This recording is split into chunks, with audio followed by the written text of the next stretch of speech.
Assalamualaikum warahmatullahi wabarakatuh. Welcome to channel Up to You Live.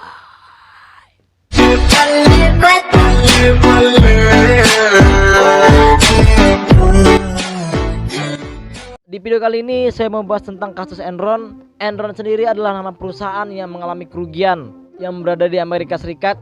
Tanpa basa-basi kita langsung ke videonya aja bro. Hayulah. Enron adalah sebuah perusahaan energi Amerika Serikat yang berbasis di Houston, Texas.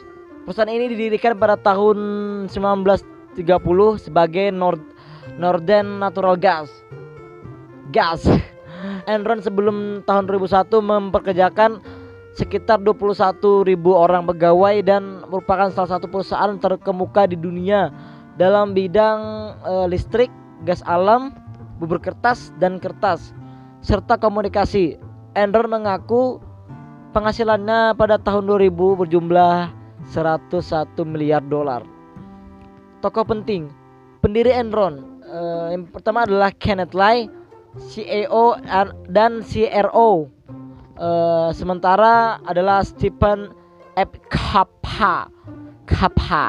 Stephen F. Cooper.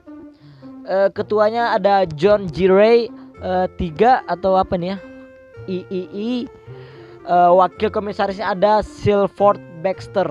Enron adalah perusahaan Amerika Serikat yang paling inovatif pada saat itu. Selama 6 tahun berturut-turut, Enron menjadi sorotan masyarakat luas pada tahun 2001 ketika terungkapkan bahwa kondisi keuangannya yang dilaporkannya didukung terutama pada penipuan akuntansi yang sistematis, terlembaga dan direncanakan secara kreatif.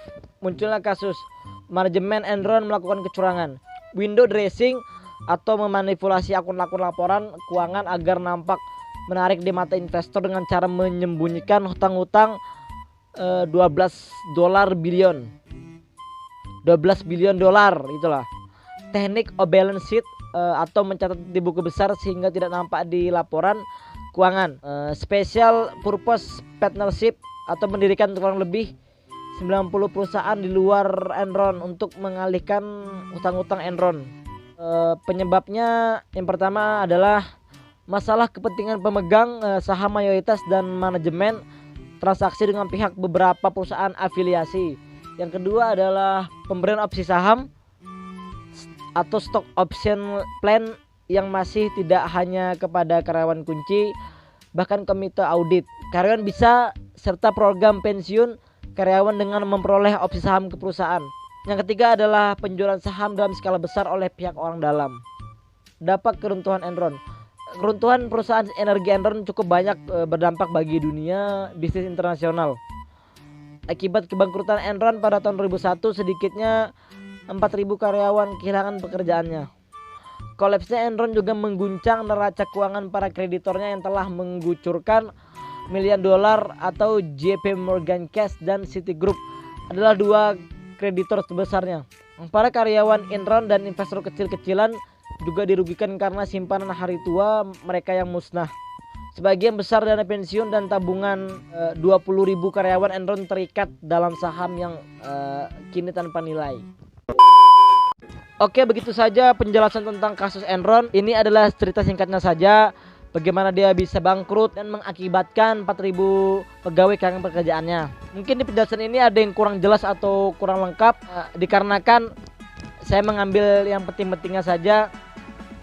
Dan mohon maaf bila ada kekurangan kata atau salah ucap atau yang tidak berkenan di hati Anda atau tersinggung lah ibaratnya gitu loh. Saya minta maaf sebesar-besarnya. Semoga materi yang saya sampaikan ini bisa dicermati atau bisa dipahami oleh teman-teman semua.